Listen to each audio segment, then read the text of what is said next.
महाराष्ट्र शासनाचे जे धोरण आहे की 1/1/2011 पूर्वीचे सरकारी जागेवर राहणाऱ्या लोकांचे निवासी अतिक्रमण नावे करून देण्यासाठी तर मी भटके विमुक्त आदिवासी संयोजन समितीच्या वतीनं पारधी, वडार, कैकाडी आणि भोई या समूहाचे माननीय तहसीलदार आणि BDO यांच्याकडे प्रस्ताव जे शासनाच्या GR प्रमाणे आहे ते दाखल केलेले आहेत।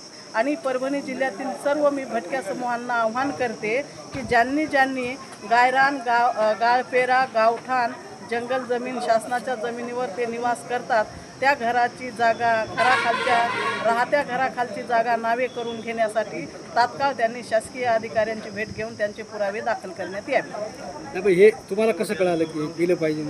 हे महाराष्ट्र शासनाचं धोरण आहे। महाराष्ट्र शासनानं GR काढलेला आहे की 1/1/2011 पूर्वीचे सरकारी जागेवरील निवासी अतिक्रमण कायम करणार आहे।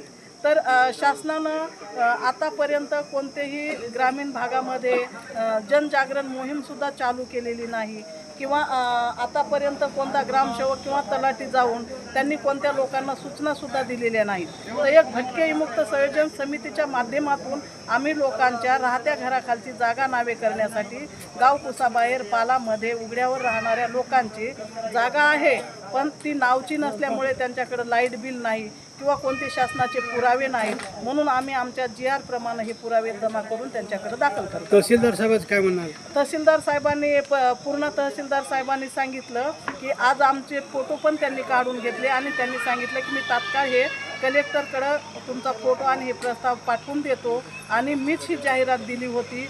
संबंध तालुक्यातील 1000 असो 2000 असो लोकांचे मी प्रस्ताव तुम्ही आणून द्या, मी दाखल करतो।